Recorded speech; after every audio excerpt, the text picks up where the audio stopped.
Hello student, welcome to my channel Pratishth classes. मैं हूं मीना मिश्रा। आज हम एक्सरसाइज 1.4 के आगे के क्वेश्चन सॉल्व करेंगे।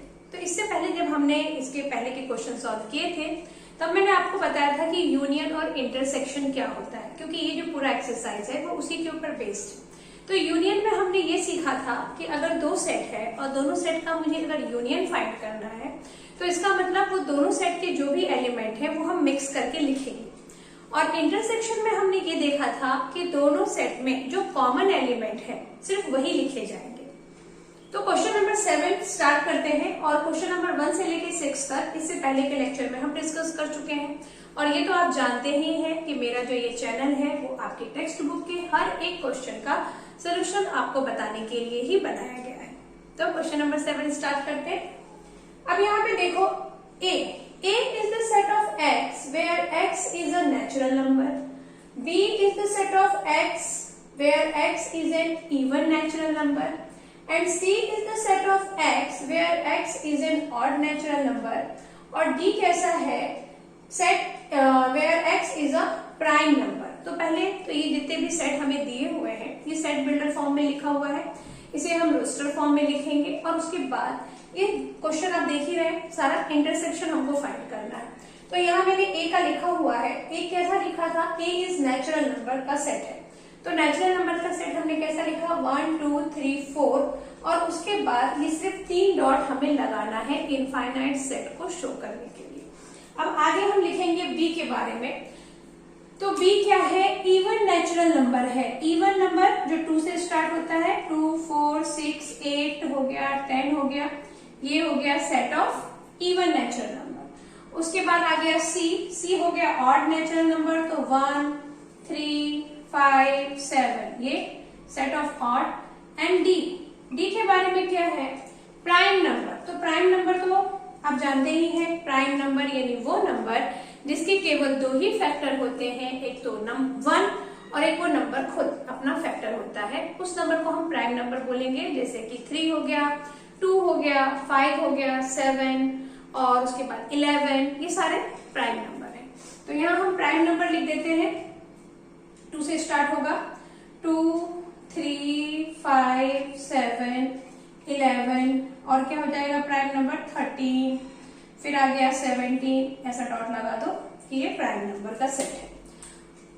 उसके बाद अब हमें क्या करना है? ए इंटरसेक्शन बी फाइंड करना है। तो मैं यहां से सीधे आंसर लिखती हूँ। 1 का आंसर क्या होगा? A intersection B. तो ए इंटरसेक्शन बी में हम देखेंगे कि कॉमन क्या है।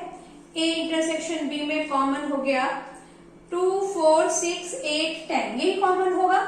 मतलब जो बी का सेट है वही इसका आंसर आएगा, क्योंकि ए में तो सारे ही नंबर है नेचुरल नंबर, चाहे वो इवन हो या ऑड हो।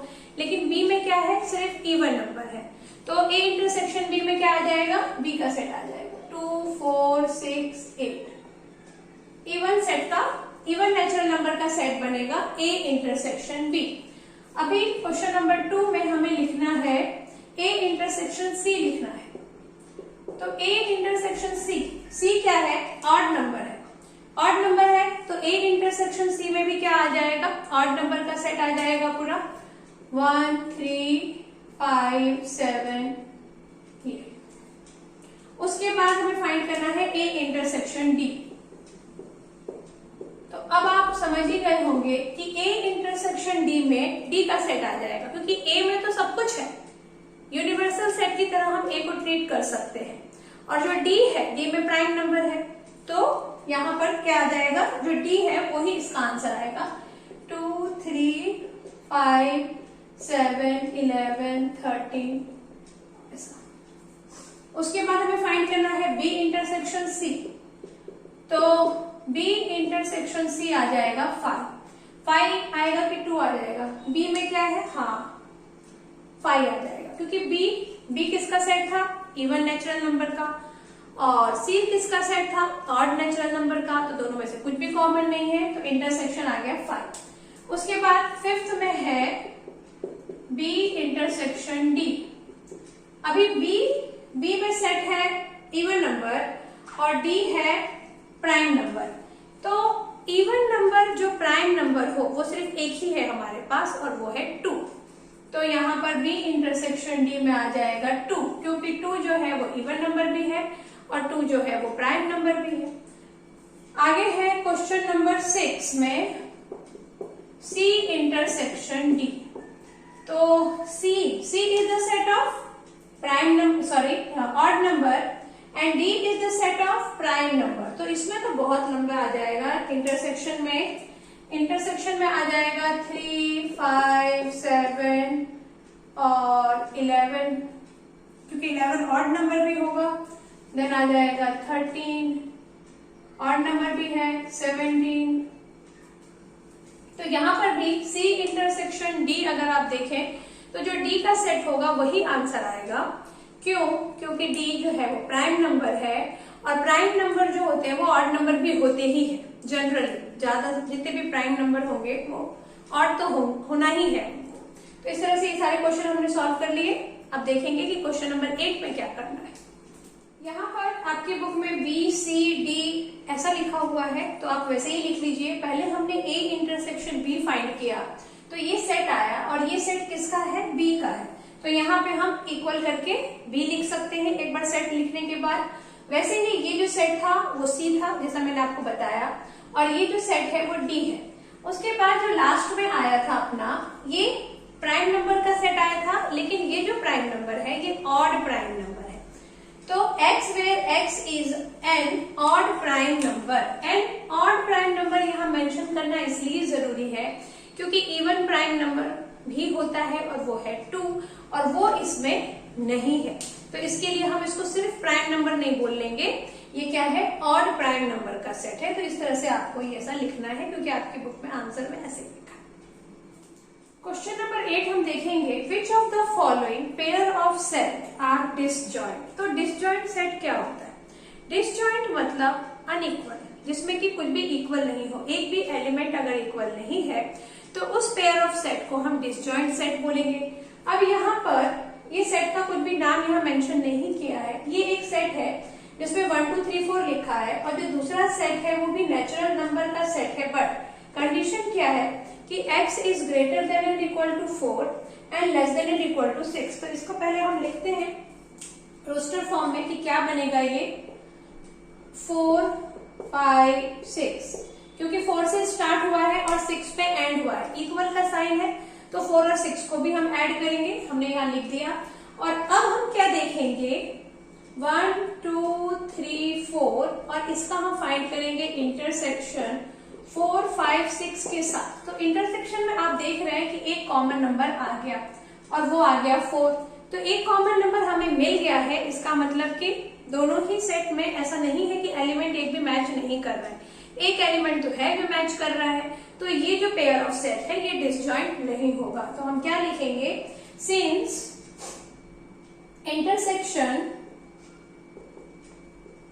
Intersection of set is not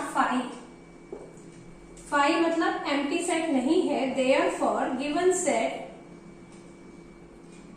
given pair of set is not disjoint set, is not disjoint, बस इतना लिख दो। नेक्स्ट है AEIOU एंड CDEF। इसमें भी लग नहीं रहा है कि एक भी ऐसा आएगा, एक तो मिल रहा है हमको AEIOU और इंटरसेक्शन CDEF। तो इसमें क्या आ गया? कॉमन E आ गया। तो अगेन हम क्या लिखेंगे, जो सेम लाइन हमने यहां पे लिखी थी, intersection of set, since intersection is not 5 therefore it is not disjoint. यहाँ पे प्लेस कम था इसलिए मैंने शॉर्ट में लिख दिया। आप ऐसा भी लिख सकते हैं, शॉर्ट में भी लिख सकते हैं इसको, या फिर इस तरह से बड़ा करके भी लिख सकते हैं। थर्ड क्या बोल रहा है, x where x is an even integer and x where x is an odd integer। अच्छा, अभी इंटीजर क्या होता है? इंटीजर जिसमें कि नेगेटिव और पॉजिटिव दोनों ही नंबर आते हैं। तो इवन इंटीजर अगर हुआ तो उसमें भी नेगेटिव और पॉजिटिव दोनों आएंगे, और ऑड इंटीजर हुआ तो उसमें भी नेगेटिव और पॉजिटिव दोनों आएंगे, बट कुछ भी कॉमन नहीं आएगा, क्योंकि अभी हमने देखा था कि इवन नंबर और ऑड नंबर में कुछ भी कॉमन नहीं है। तो इसका मतलब इसका जो इंटरसेक्शन बनेगा, अब जैसे अगर आप इसका जब सेट बनाएंगे तो क्या सेट बनेगा इसका, इवन इंटीजर है तो क्या लिखना चाहिए हमें, +-2 +-4 +-6 +-8, कुछ इस टाइप से बनेगा, प्लस माइनस, क्योंकि इवन नंबर है, इंटीजर है तो प्लस माइनस दोनों आएगा। और इसमें आपका जो ऑड है वो हो जाएगा +-1 +-3 +-5, इसी टाइप के नंबर आएंगे। तो इसका जो इंटरसेक्शन, मैं यहीं पे लगा देती हूँ इंटरसेक्शन का सिंबल, इज इक्वल टू हो जाएगा 5, therefore it is not sorry 5 आ गया, therefore it is disjoint set, it is disjoint, क्योंकि इंटरसेक्शन अगर 5 आ गया मतलब कुछ भी कॉमन नहीं है, कुछ भी कॉमन नहीं है यानी वो डिसजॉइंट है। क्वेश्चन नंबर 8 समझ में आ गया। Question number 9, question number 9, if a is equal to 3 6 9 12 multiple of 3 है till 21, b is the set of 4 multiple of 4 till 20, c is the set of 2 again multiple of 2 till 16 and d is the set of multiple of 5 till 20। ये हमारा set हो गया ABCD का। अच्छा, इसमें आप देख रहे हैं कि हमें माइनस फाइंड करना है, तो माइनस का मतलब कि जैसे a माइनस बी करना है तो a सेट में से अगर b सेट का कोई एलिमेंट है तो उसको निकाल दीजिए, जो आंसर बचेगा वही a माइनस बी का आंसर होगा।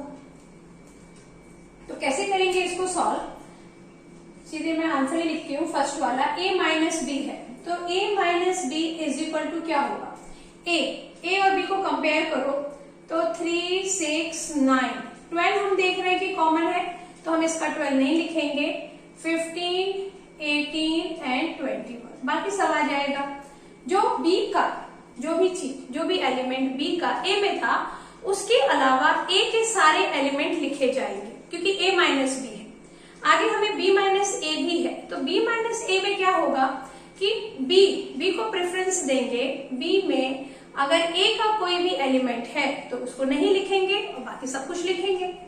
तो a माइनस बी हो गया। अभी solution 2 that is a minus C, तो a में c का कुछ है 2 4 6 8, तो 3 9 15 और 21 सॉरी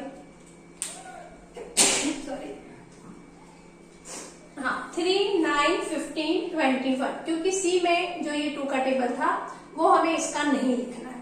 फिर थर्ड आ गया a माइनस सी हो गया a माइनस डी। अब a माइनस डी मतलब a में d के जो भी एलिमेंट है, जैसे कि 10 तो है ही नहीं तो कुछ भी नहीं है, 15 है 15 नहीं लिखेंगे हम, तो 3 6 9 12 18 एंड 21 ये हो जाएगा।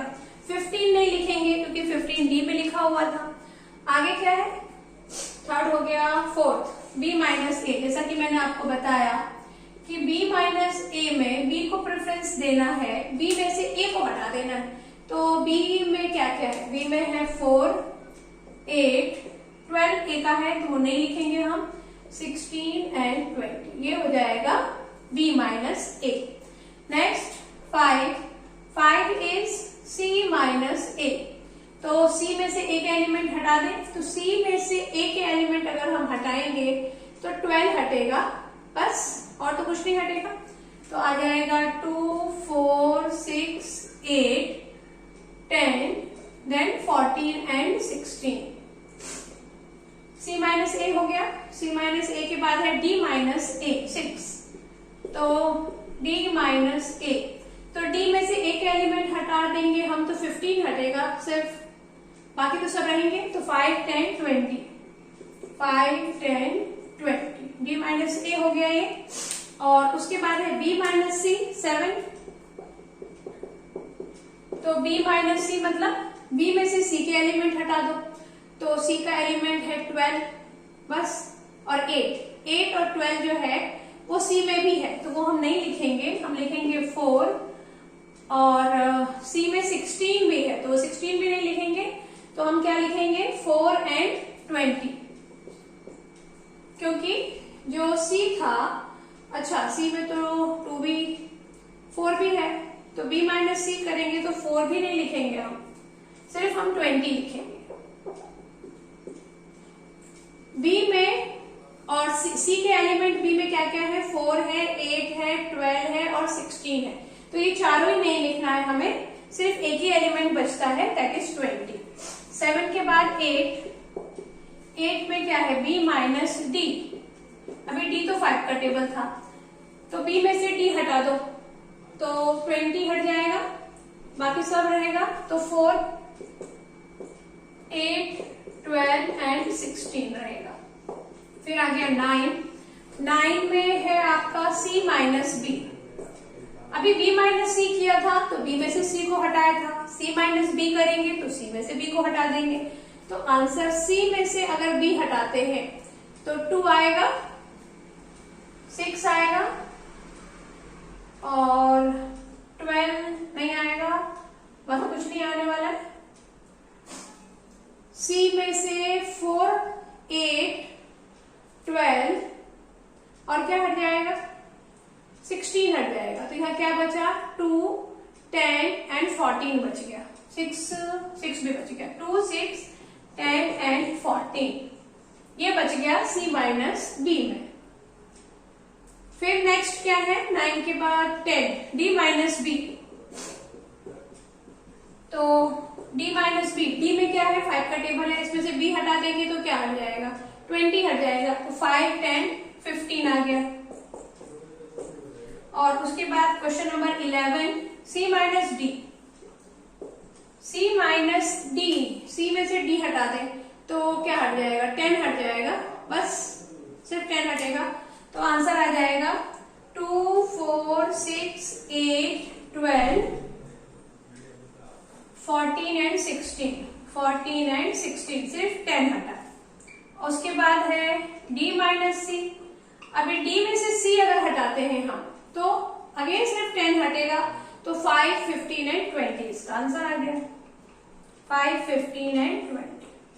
काफी देख ही लिया आपने, इजी बहुत है, लेकिन थोड़ा सा ध्यान रखना पड़ेगा, जैसे कि आपने देखा कि गलती हो सकती है कि अपन नंबर उसमें हो और हमें ना दिखे, बस थोड़ा सा ध्यान रखेंगे तो कुछ भी नहीं है इन क्वेश्चंस में।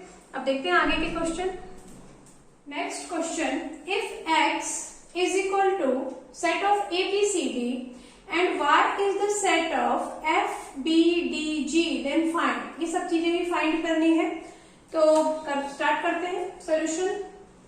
x minus Y, x minus Y क्या हो जाएगा, x में से y को हटा दो तो y क्या है b जो इसके पास है, तो आगे आपका आंसर ACD। फिर y माइनस एक्स, y में से x को हटा दो तो अगेन क्या हट जाएगा d हट जाएगा।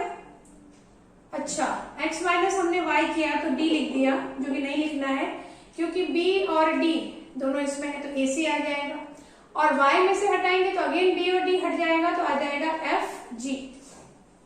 x इंटरसेक्शन y करेंगे तो वही दो आएंगे जो हट रहे थे तब से, b एंड d जो कॉमन था, तो इंटरसेक्शन में तो कॉमन लिखते हैं, जो लिख दिया हमने। आगे है 11, if r is the set of real number and q is the set of rational number, then what is r minus q। अब देखो रियल नंबर क्या होता है, रियल नंबर जिसमें रैशनल नंबर भी आते हैं और इरेशनल नंबर भी आते हैं। रैशनल नंबर कौन से होते हैं, जिसको आप p/q के फॉर्म में लिख सकते हो। रैशनल नंबर में सारे नंबर इंक्लूड हो जाएंगे एक्सेप्ट रूट वाले नंबर्स, ठीक है। लेकिन जब मैंने रियल नंबर की बात की तो उसमें सब आ जाएगा, रैशनल भी और इरेशनल। इरेशनल नंबर कौन से, √2, √5 जिसका कि स्क्वायर रूट नहीं होता है, वो इरेशनल हो गए। और रैशनल कौन से हो गए, जिसको आप p/q के फॉर्म में लिख सकते हैं, तो उसमें तो सारे ही नंबर आ जाएंगे, तो वो हो गया रियल नंबर जिसमें रैशनल भी है और इरेशनल भी है। ओके, अभी q क्या है, q is the set of rational number. अब अगर मैं एक ऐसा सेट है मेरे पास जिसमें रैशनल और इरेशनल दोनों है, उसमें से अगर मैं रैशनल को दूं तो क्या बचेगा, इरेशनल बचेगा। तो वही लिख देना है हमें यहाँ पे सोल्यूशन में, ये पूरा लिखेंगे हम यहाँ पर, इधर कॉपी करेंगे पूरा rational number. Then what is r minus Q, तो हम क्या लिखेंगे, if r is the set of real number and q is the set of rational number, q is the set of rational number, then r minus q is the set of irrational number, irrational number। r minus Q irrational number क्यों होगा, क्योंकि r में से q हटा देंगे, q क्या था, rational था, r में से रैशनल हटा दिया तो इरेशनल बच गया, वो हमने यहाँ पे लिख दिया है। अब एक लास्ट क्वेश्चन बचा हुआ है, उसको सॉल्व करेंगे। Question number 12, true and false justify your answer. जो भी क्वेश्चन दिया हुआ था मैंने पूरा नहीं लिखा है, क्वेश्चन आप लोग पढ़ के समझ ही गए होंगे कि हमको कुछ नंबर्स दिए हुए हैं, कुछ स्टेटमेंट दी हुई है, उसे ट्रू या फॉल्स करना है। अगर ट्रू है तो क्यों है, फॉल्स है तो क्यों है, ये बताना है। तो जो फर्स्ट क्वेश्चन है क्या है, सेट 2, 3, 4, 5 एंड 3, 6 आर डिसजॉइंट। तो क्या ये सेट डिसजॉइंट है? डिसजॉइंट अभी हमने सॉल्व किया था कि अगर कुछ भी कॉमन नहीं है, यानी इंटरसेक्शन अगर 5 आता है तो डिसजॉइंट है, नहीं आता है तो नहीं है। अभी इसका हम जब इंटरसेक्शन फाइंड करेंगे तो हम क्या लिखेंगे सोल्यूशन में, 2, 3, 4, 5 इंटरसेक्शन 3, 6 इज इक्वल टू क्या आया, 3। तो हम क्या लिख देंगे, since intersection of given sets is not phi, therefore given pair of set is not disjoint। ये हमने अपने आंसर को जस्टिफाई कर दिया। जस्टिफाई करने का मतलब होता है रीजन बताना कि आप क्यों ऐसा बोल रहे हैं, तो बता दिया हमने। अभी सेकेंड क्वेश्चन है, A E I O U and A B C D are disjoint. तो ये भी नहीं है डिसजॉइंट क्योंकि ए इसमें कॉमन दिख रहा है। A E I O U intersection A B C D is A. तो हम क्या लिख देंगे, यहाँ पे सीधे मैं आंसर लिख देती हूँ। सेम लाइन आपको नीचे लिखना है, लेकिन मैंने प्लेस ज्यादा नहीं छोड़ा तो मैं सीधे आंसर लिख देती हूँ। ये आप लाइन यहाँ लिखेंगे, intersection of given set is not phi, यहाँ लिखेंगे और उसके बाद लिखेंगे given pair of set is not disjoint, therefore given pair of set is not disjoint. Next 2, 6, 10, 14, 3, 7, 11, 15 are disjoint. ये तो लग रहा है एक भी कुछ कॉमन नहीं है, तो हम यहाँ फाइंड करते हैं 2, 6, 10, 14 इंटरसेक्शन 3, 7, 11, 15 इज इक्वल टू 5। तो हम क्या लिखेंगे, since intersection of given set is 5, therefore it is disjoint। अच्छा एक बात और कि हमें इस पे ट्रू और फॉल्स भी लिखना था ना, तो कहाँ पे लिखे अब वो स्टार्टिंग में ही लिख देते हैं कि फॉल्स। स्टार्टिंग में आपको क्या लिख देना है, इसको फॉल्स लिख देना है और इसको भी स्टार्टिंग में फॉल्स लिख देना है और उसके बाद ये हमको शुरू करना है। पहले हम उसको ट्रू या फॉल्स लिख देंगे, उसके बाद हम उसको सॉल्व करना शुरू करेंगे।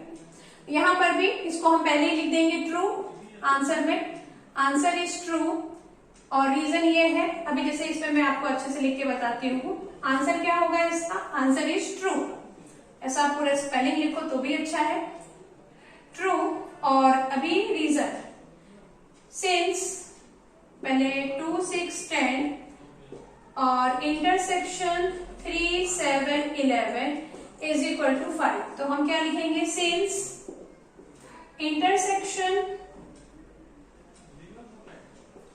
intersection of given set is phi, therefore it is disjoint।